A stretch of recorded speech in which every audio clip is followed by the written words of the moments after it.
Wife called me a project at book club. Her friend offered to fix me. Privately, I was making coffee when I heard my wife tell her book club friends that I was a project who needs fixing and that she was tired of being my life coach. But what happened next destroyed everything I thought I knew about my marriage. Her friend offered to handle me privately, and my wife just laughed. The sound of laughter from the living room should have been music to my ears. Emma was hosting her monthly book club, and usually I'd retreat to my home office to give them space. But something in the tone made me pause at the kitchen counter, coffee mug halfway to my lips. Honestly, he's become such a project. My wife's voice carried clearly through the open doorway. Like I married a man, not a fixer-upper. This guy needs serious work, and I'm getting tired of being his personal life coach. The other women laughed, and I felt my jaw tighten. Project, fixer-upper, personal life coach. If you're into honest stories about relationships, trust and betrayal, hit that follow button. You won't want to miss the next one. I set the mug down carefully, every muscle in my body going still. In 8 years of marriage, she'd never spoken about me like this. Not that I knew of anyway. Oh, honey, we all have those phases, one of her friends chimed in. Remember when I had to teach my husband how to dress properly? Men are just incomplete sometimes. More laughter. I moved closer to the doorway, staying out of sight but within perfect earshot. This was my house, my living room, and here they were, treating me like some charity case. But seriously, Emma continued, sometimes I wonder if I should just cut my losses. He's not the same guy I married. Back then he had ambition, drive. Now he's just, comfortable, complacent. It's exhausting. Maybe he just needs the right kind of motivation, another voice suggested. I recognized it as her friend from work, the one who always seemed to find excuses to stop by when I was home. Some men respond better to different approaches. What do you mean? Emma asked. Well, maybe you should let me fix him privately. I have ways of getting men to remember what they're capable of. The suggestion hung in the air like a loaded gun, followed by knowing giggles from the group. Emma's laugh was the loudest. Oh my God, you're terrible. But honestly, at this point, maybe he needs someone with fresh ideas. I've tried everything. That was it. The line wasn't just crossed, it was obliterated. I straightened my shoulders and walked directly into the living room. 5 women turned to look at me, their expressions shifting from amusement to surprise to something approaching panic. Lady, I said, my voice calm and controlled. Enjoying your book discussion? The silence was deafening. Emma's face went 3 shades of red, but her friend, the one who'd offered to fix me, seemed to find this amusing. She leaned back in her chair, a smirk playing at her lips. We were just talking about character development, she said, her voice dripping with false innocence. How some characters need guidance to reach their full potential. Character development, I repeated, nodding slowly.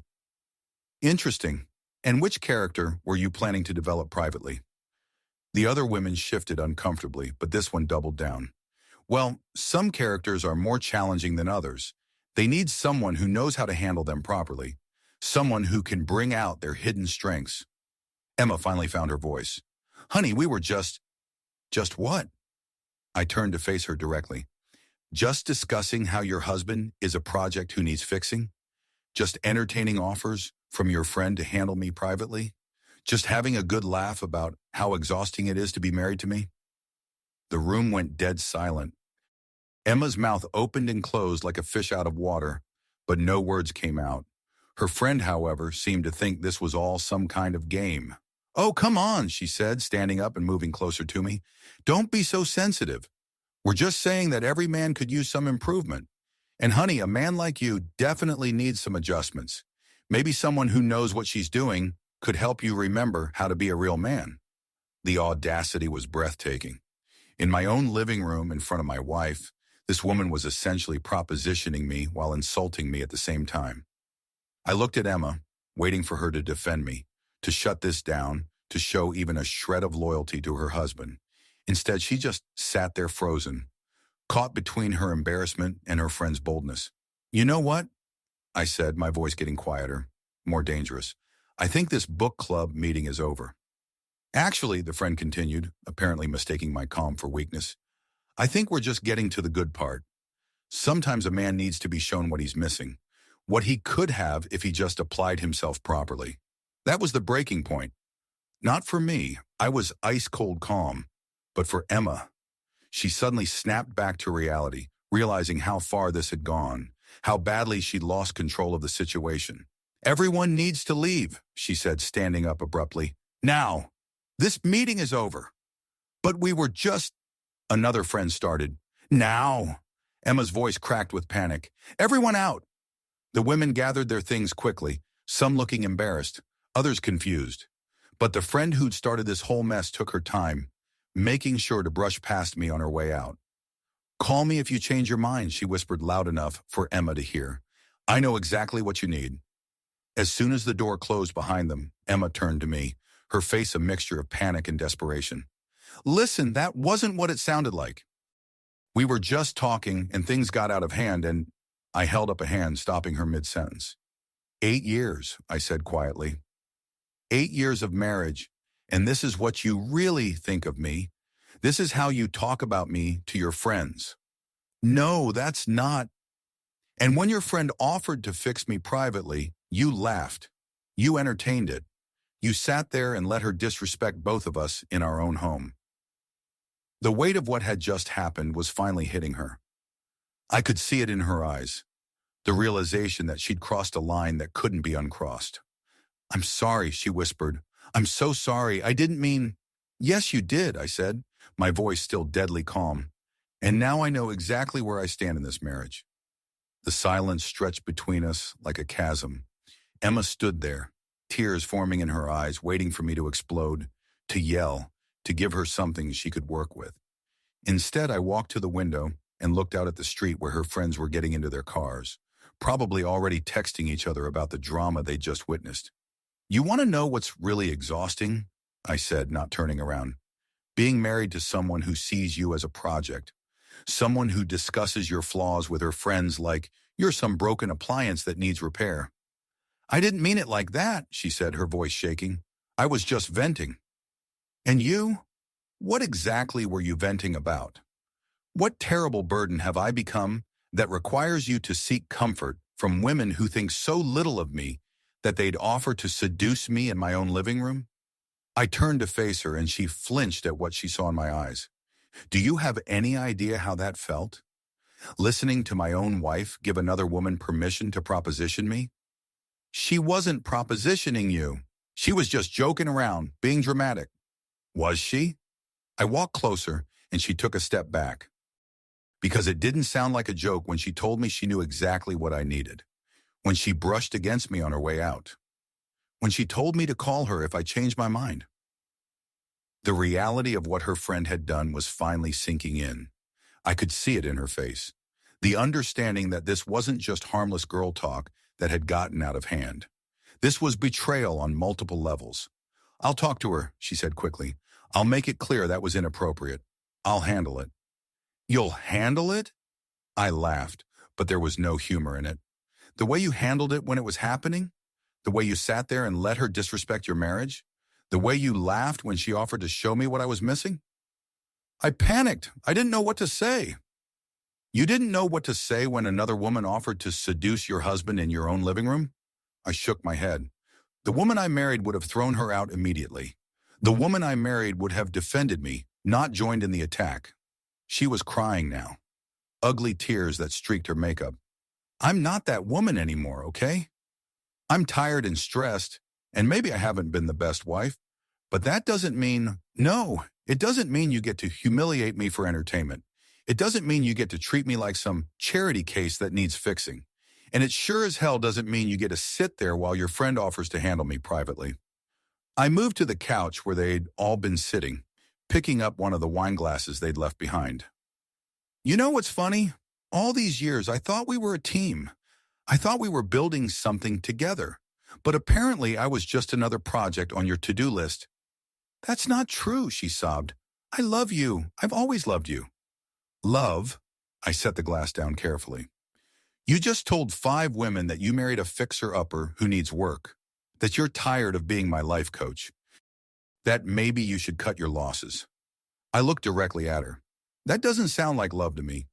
I was just frustrated. Everyone complains about their husbands sometimes. Everyone doesn't invite their friends to fix their husbands privately. Everyone doesn't sit there laughing while another woman basically offers to sleep with their spouse. She opened her mouth to protest, but I continued before she could speak. And the worst part, the absolute worst part, is that when she doubled down, when she got more explicit about what she wanted to do to me, you didn't stop her. You froze. You let her disrespect both of us because you were too shocked by your own behavior to remember that you're supposed to be my wife. I'm sorry, she whispered. I'm so sorry. Please, we can work through this. We can go to counseling. Work through what? The fact that you see me as a failure? The fact that you think so little of me that you'd entertain another woman's offer to show me what I'm missing? The fact that you sat there and let her humiliate both of us? I walked toward the hallway and she followed me desperately. Where are you going? To pack a bag. I'm staying at my brother's tonight. No, please don't leave. We need to talk about this. We need to figure this out together. I stopped and turned to face her. Together? We haven't been together in a long time. I've just been too blind to see it. That's not true. We're married. We're a team. A team? I laughed bitterly. Teams don't throw each other under the bus for a few laughs. Teams don't let outsiders attack their partners. Teams don't discuss each other's failures like entertainment. I made a mistake. People make mistakes. This wasn't a mistake. This was a choice. You chose to tear me down to build yourself up.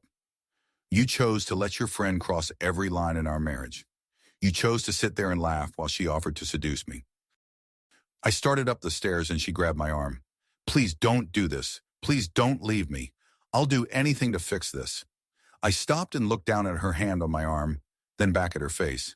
Fix this? You still don't get it, do you? You think this is just another problem to solve, another project to manage. But some things can't be fixed. Some things, once they're broken, stay broken. I don't accept that, she said, tightening her grip. I won't accept that. You don't get to decide what I accept anymore. I gently but firmly removed her hand from my arm. You gave up that right when you decided I was a project who needed fixing. You gave up that right when you let your friend proposition me in our living room. I didn't let her do anything. I was shocked. I didn't know how to respond. You knew exactly how to respond when I walked in. You knew exactly how to get everyone out of the house. You just didn't care enough to protect me when it mattered. I continued up the stairs and she followed, still pleading. This is our home, our life. You can't just walk away from 8 years of marriage because of one bad night. I stopped at the top of the stairs and looked down at her. One bad night? This isn't about one night. This is about who you've become. This is about the fact that you see me as something that needs to be fixed rather than someone who deserves to be respected. I do respect you. Respect isn't something you turn on and off when it's convenient. Respect isn't something you abandon when you're with your friends. Respect is something you either have or you don't. I met her eyes. And clearly, you don't. As I walked into our bedroom to pack, I could hear her crying behind me. But for the first time in years, her tears didn't move me. They felt like manipulation, like another tool to get what she wanted. I opened my dresser drawer and started pulling out clothes. Behind me, she was still talking, still pleading, still trying to convince me that this was all just a misunderstanding. But I knew better. I knew exactly what I'd heard, and I knew exactly what it meant. The question now wasn't whether our marriage could survive this. The question was whether I wanted it to. 3 days at my brother's house gave me the clarity I needed. 3 days of peace, of not walking on eggshells, of not being treated like a project that needed constant improvement. My phone buzzed constantly with texts from Emma, each one more desperate than the last. Please come home. We need to talk. I'm sorry, I know I messed up. Let me make it right. I told her never to contact us again. I fixed it. I almost laughed at that last one. She still thought this was something that could be fixed with a simple conversation, like rearranging furniture or changing a light bulb. When I finally returned home, she was waiting in the living room, looking like she hadn't slept in days. The moment I walked through the door, she jumped up, hope flooding her face. You came back, she said, rushing toward me. I knew you'd come back. I knew we could work through this. I set my bag down and looked at her calmly. I came back to get more of my things and to tell you what happens next. The hope died in her eyes. What do you mean? I mean, this marriage is over. I'm filing for divorce. No. She shook her head violently. No, you can't. We can fix this. I already called a marriage counselor. I set up an appointment for next week. You set up an appointment? I raised an eyebrow. Without asking me? Just decided what we were going to do. Like always. You thought you could manage this situation like you manage everything else. Make a plan, schedule a meeting, check it off your list. But this isn't a work project. This is my life, and I'm done letting you control it. She was crying again, but this time it felt different, more desperate, more panicked. I love you, she said. I know I hurt you, but I love you. That has to count for something. Love isn't enough, not when there's no respect, not when you see me as something broken that needs to be fixed. My phone rang. I glanced at the screen and saw an unknown number. I was about to decline when Emma's face went pale. Don't answer that, she said quickly. Too late. I'd already hit accept. Hello? Hi there, handsome.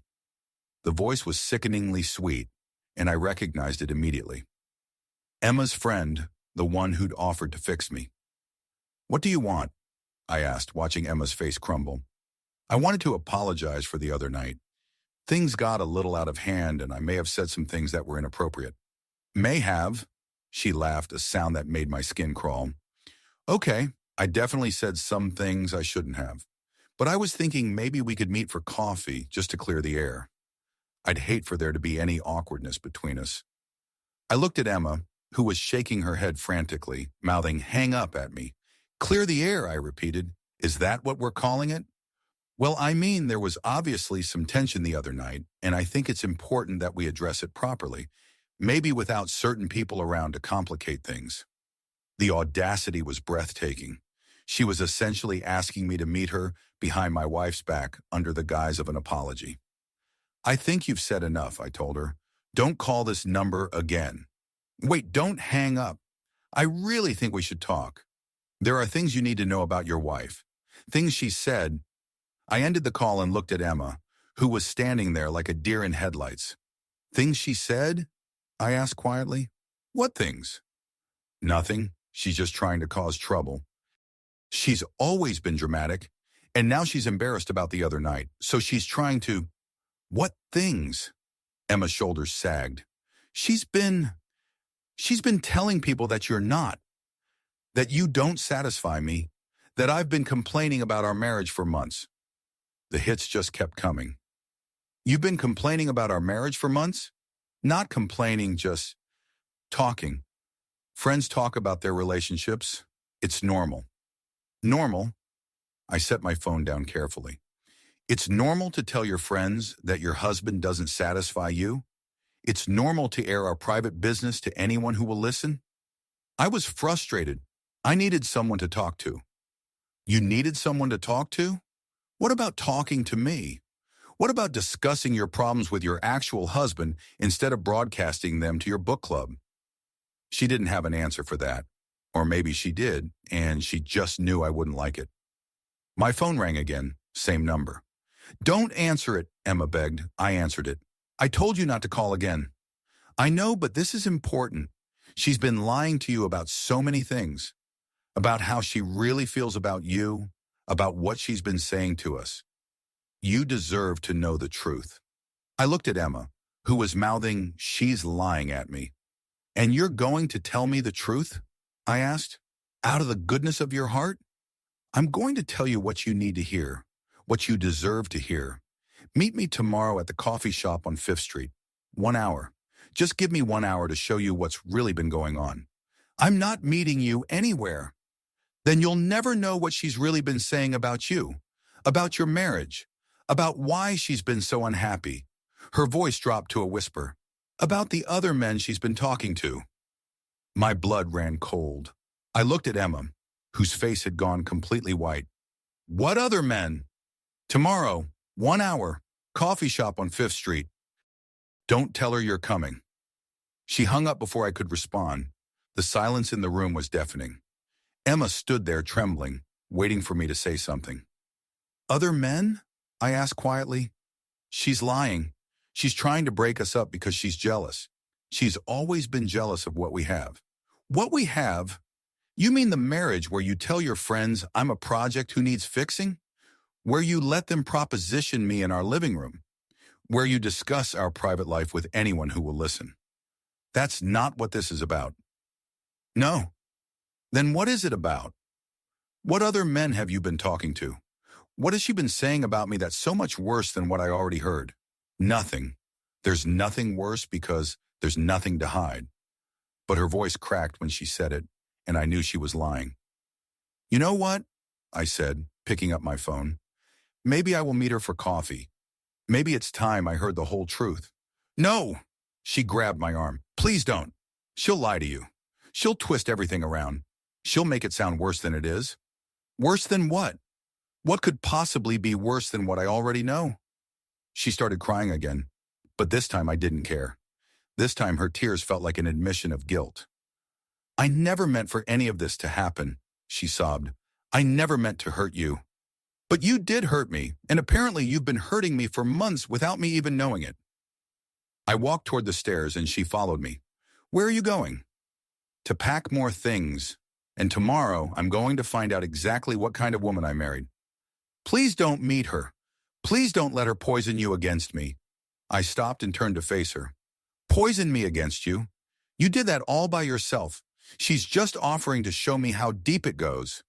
I'm your wife. I should be the one you trust, not some woman who's obviously trying to manipulate you. Trust? I laughed bitterly. You lost the right to ask for my trust when you decided to turn our marriage into entertainment for your friends. You lost the right to ask for my trust when you let another woman proposition me in our living room. And you definitely lost the right to ask for my trust when you started discussing our private life with everyone except me. I continued up the stairs, leaving her crying in the hallway. Tomorrow I would find out just how much of my marriage had been a lie. Tonight I would pack my bags and prepare for the worst.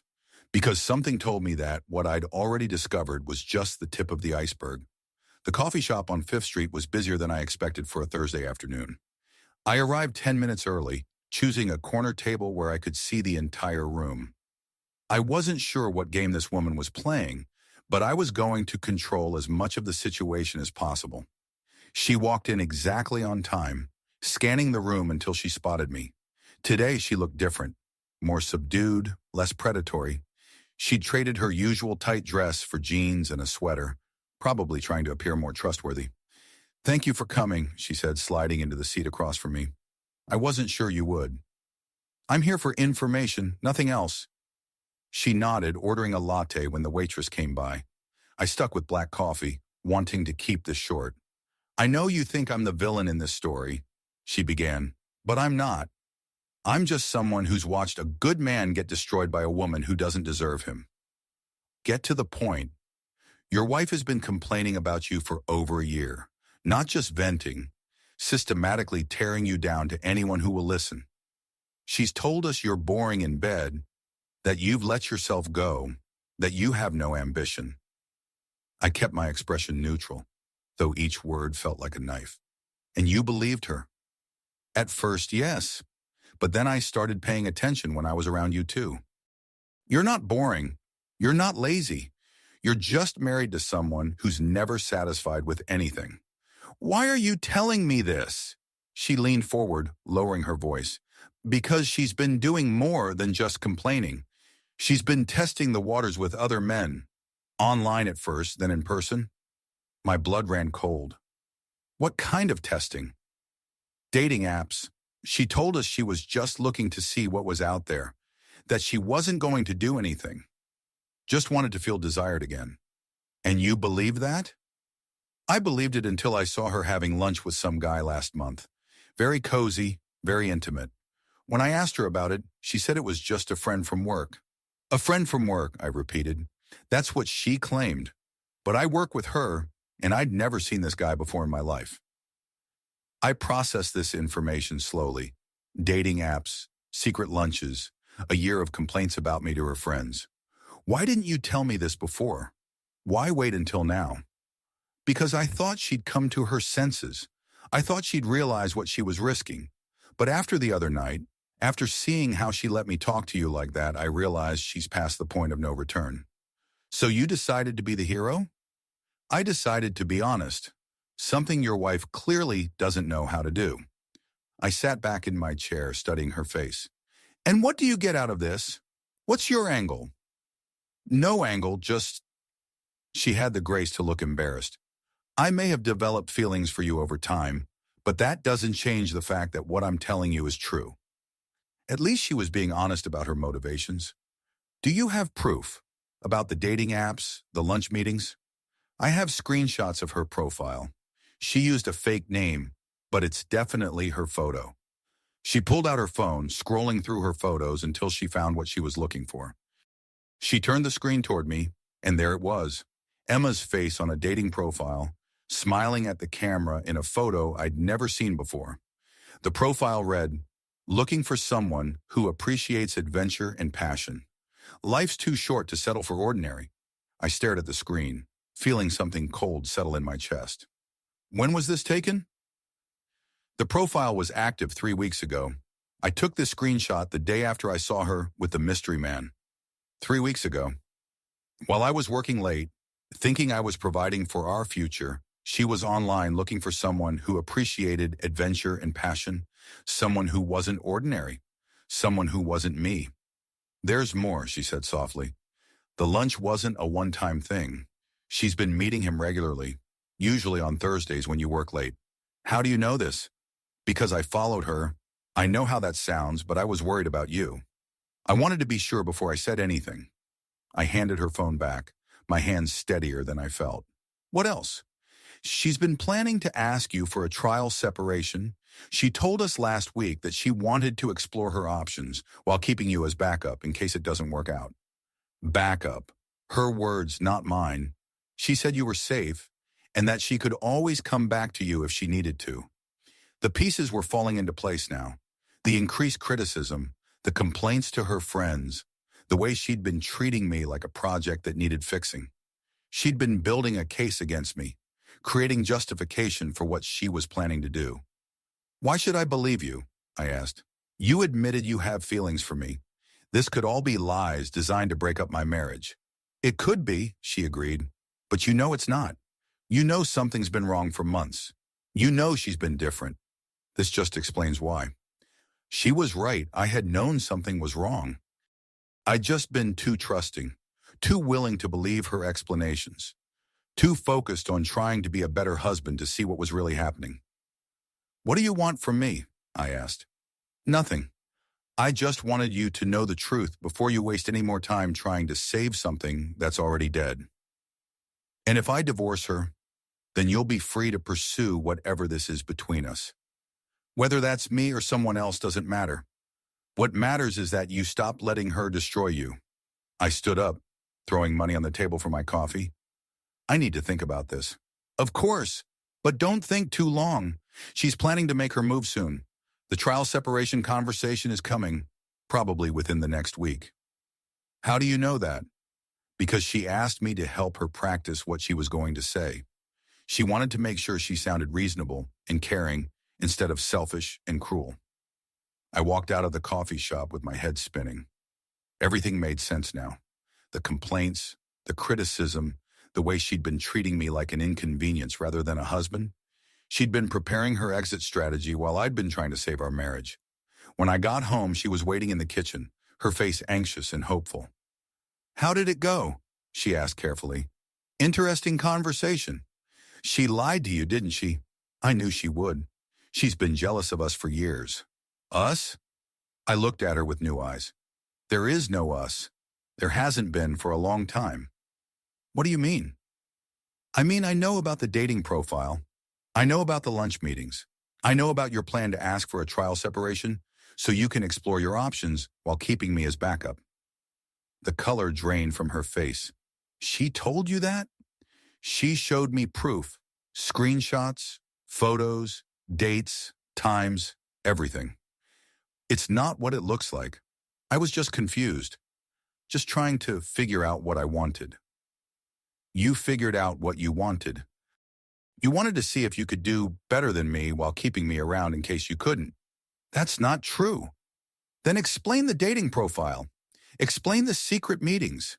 Explain why you've been complaining about me to your friends for over a year while planning your escape.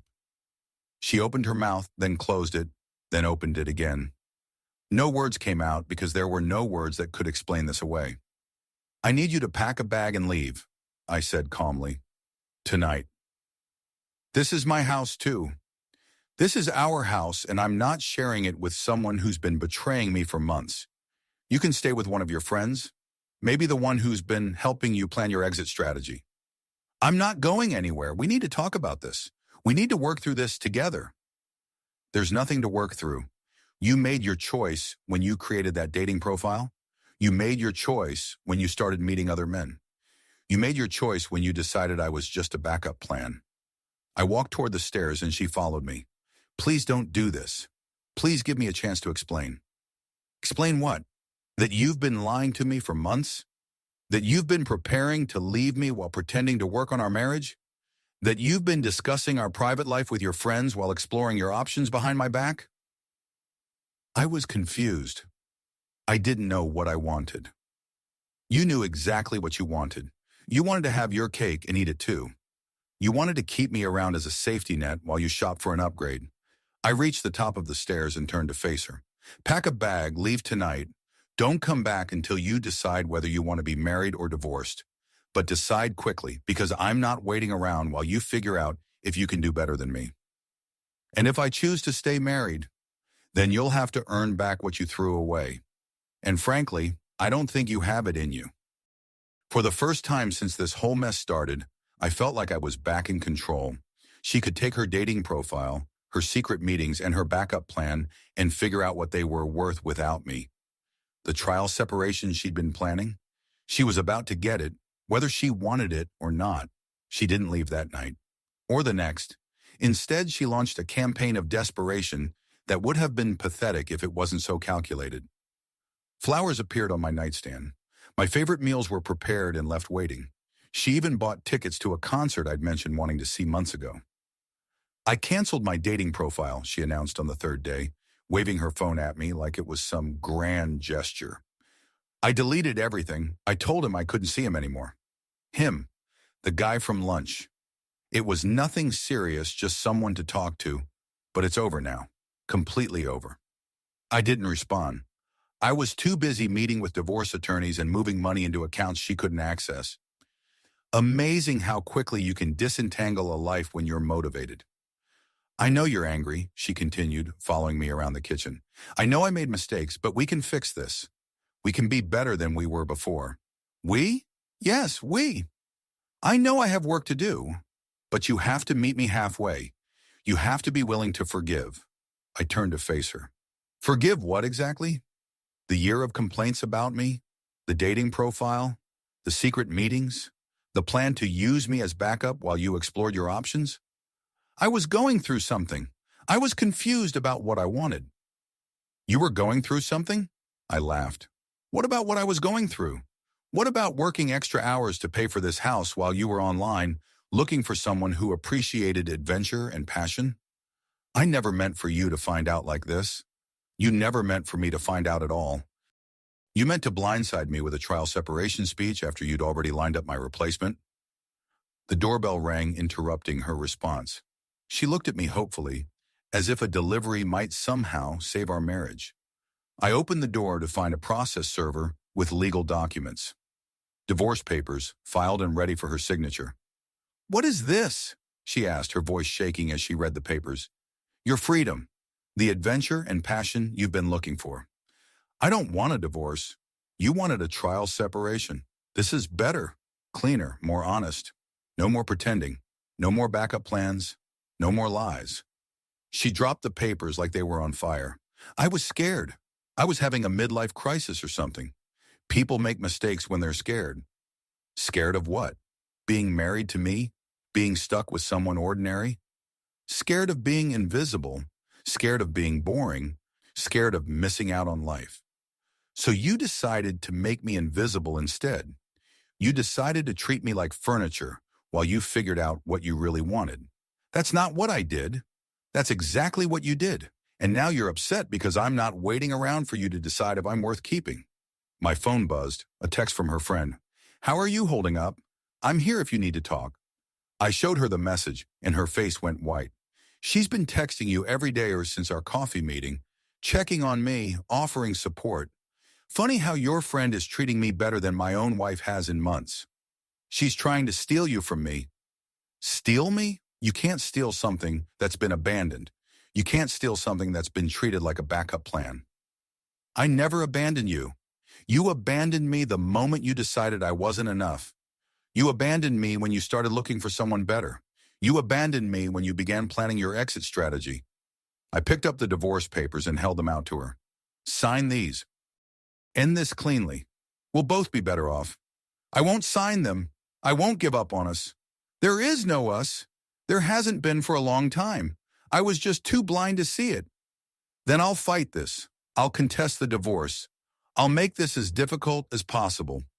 I smiled, and she took a step back at what she saw in my expression. Go ahead, fight it, contest it, drag this out as long as you want.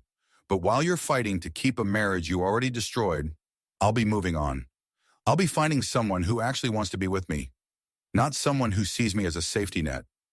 You're already talking to her, aren't you? You're already planning to be with her. I'm planning to be with someone who won't spend a year complaining about me to her friends.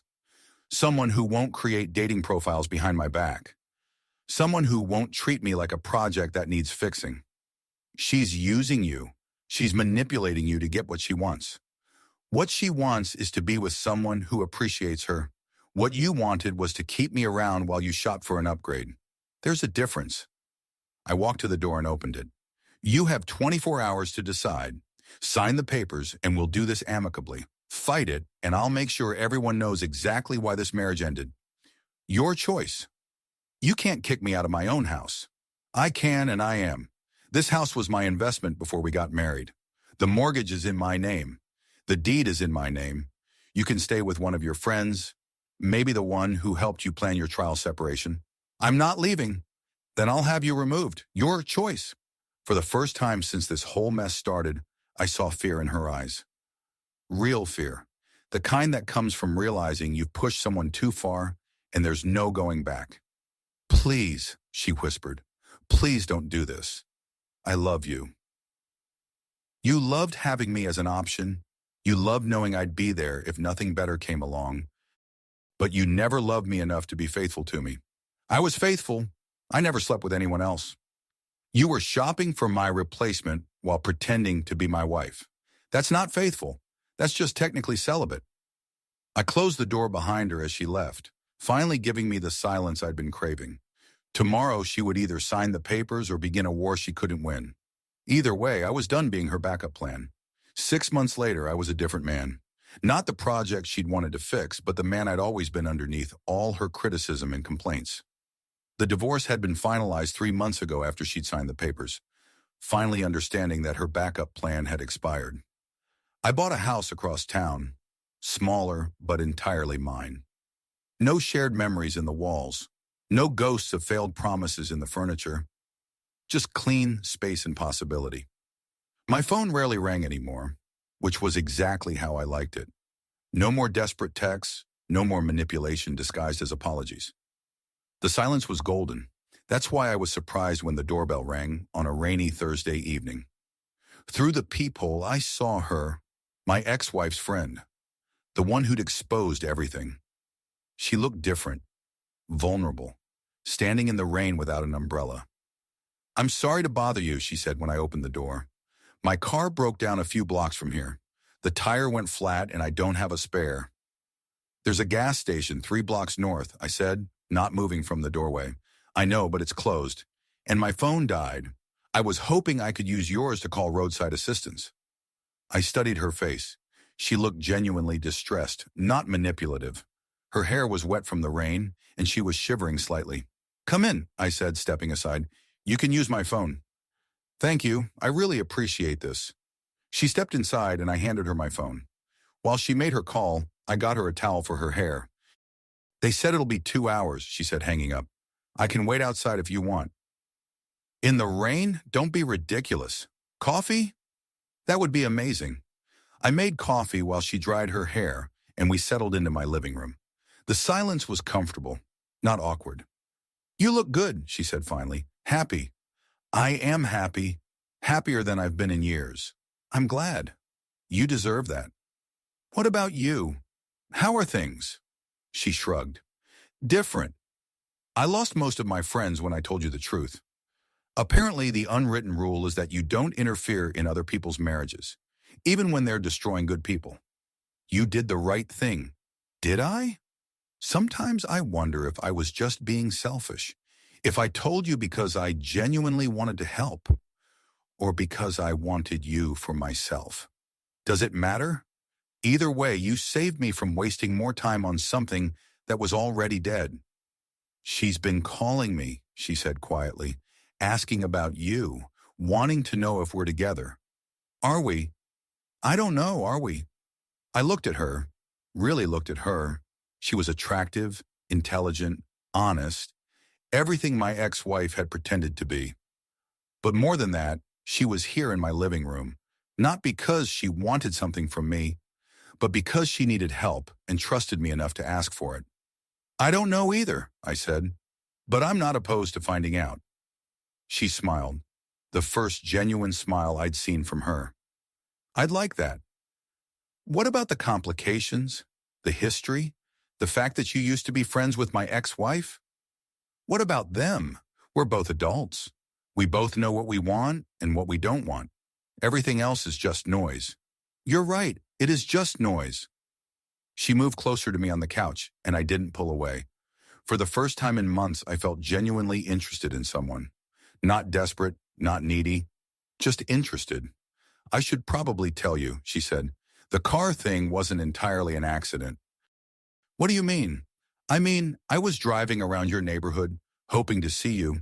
The tire really did go flat, but I was here for a reason. And what reason was that? I missed you. I missed our conversations, our connection. I missed the way you made me feel when we talked. How did I make you feel? Like I mattered. Like what I said was important. Like I was worth listening to. I reached out and tucked a strand of hair behind her ear. You are worth listening to. You're worth a lot of things. So are you. That's why I couldn't let her destroy you. She didn't destroy me. She revealed me. There's a difference. You're right. And what she revealed was someone worth fighting for. I kissed her then, softly, tentatively. She kissed me back, and for the first time in years, I felt like I was exactly where I was supposed to be. When we broke apart, she looked at me with something I hadn't seen in a long time. Genuine affection, not obligation or manipulation or calculation. Just simple, honest attraction. Stay, I said. The tow truck can wait. Are you sure? I'm sure. I'm tired of being careful. I'm tired of protecting myself from possibilities. What about tomorrow? What about complications? Tomorrow, we'll figure it out. Tonight will just be two people who found each other in the wreckage of someone else's mistakes. She smiled and settled back against me, and I realized that sometimes the best things come from the worst situations. Sometimes you have to lose everything to find what you were really looking for. My ex-wife had been right about one thing. I had needed fixing, but not the kind she'd had in mind. I needed to fix my standards, my boundaries, my willingness to accept less than I deserved. Now, sitting in my own home with a woman who'd chosen honesty over loyalty, I finally understood what I'd been missing. Not adventure or passion, but simple respect. The kind that comes naturally when you're with someone who actually wants to be there. The rain continued outside, but inside everything was finally warm. A year later, I ran into Emma at a grocery store. She was alone, looking smaller somehow, like the confidence she'd borrowed from her secret dating profiles had expired along with our marriage. She saw me first, freezing in the checkout line like she'd been caught stealing. I nodded politely and continued with my shopping. No drama, no confrontation, no need to prove anything. The work was already done. You look good, she said as I passed her cart. I did look good. A year of focusing on myself instead of managing someone else's dissatisfaction had that effect. Regular workouts, better sleep, An actual social life with people who didn't need to complain about me to feel better about themselves. Thank you, I replied, not returning the compliment because I wasn't in the business of making manipulators feel better about themselves. How have you been? Excellent, I said, and meant it. You? She glanced around the store, at the single-serving meals in her cart, at the wedding ring that was no longer on her finger. Getting by. Getting by. The phrase said everything she couldn't. The adventure she'd been seeking through dating apps had turned out to be loneliness. The passion she'd been looking for with other men had faded into regret. I heard you're seeing someone new, she said, fishing for information she had no right to request. I'm living my life, I corrected. That's what free people do. She seems nice. She is. Another pause. She seemed to be waiting for something. Questions about her life, perhaps, or some indication that I missed her. I offered neither. Well, she said finally, I should finish my shopping. I nodded, noticing she was shopping alone on a Saturday evening, probably heading home to an empty apartment and leftover complaints about a marriage she'd thrown away. I want you to know that I'm sorry, she said as I turned to leave, for everything, for calling you a project, for the dating profile, for all of it. 6 months ago, those words would have meant the world to me. Now they were just words. I believe you're sorry, I said. Sorry it didn't work out the way you planned. That's not what I meant. It's what you said a year ago when you thought you had better options lined up. Now that you don't, you're sorry about the method, not the choice. She opened her mouth to argue, then closed it. Good. She was finally learning when to stop talking. The thing is, I continued, I'm not sorry. Not anymore. You did me a favor by showing me exactly who you were before I wasted more years finding out the hard way. I moved toward the exit, then paused. By the way, your friend, the one who exposed everything, she's making dinner for me tonight. Turns out, when you treat someone with respect, they tend to return it. That evening, I arrived home to find candles lit and the smell of my favorite meal filling the kitchen. Not because I was a project that needed managing, but because someone who loved me wanted to make me happy. How was your day? She asked, kissing me hello. Interesting. Ran into Emma at the store. How was that? Enlightening. Made me realize how far I've come. She smiled and handed me a glass of wine. And how far we've come. I looked around my house, our house now, filled with laughter instead of criticism, honesty instead of manipulation, respect instead of projects that needed fixing. Emma had been wrong about almost everything, but she'd been right about one thing. I had been ordinary. Ordinary in the best possible way. Ordinary enough to value loyalty over adventure. Ordinary enough to choose partnership over passion projects. Ordinary enough to appreciate someone who loved me exactly as I was. And for the first time in years, ordinary felt extraordinary. Our story has come to an end. If you've made it this far, how about subscribing to our channel? It helps us immensely. I've selected 2 other videos for you that I'm sure you'll enjoy. Feel free to click on them. I'll be waiting for you in the next story. See you soon.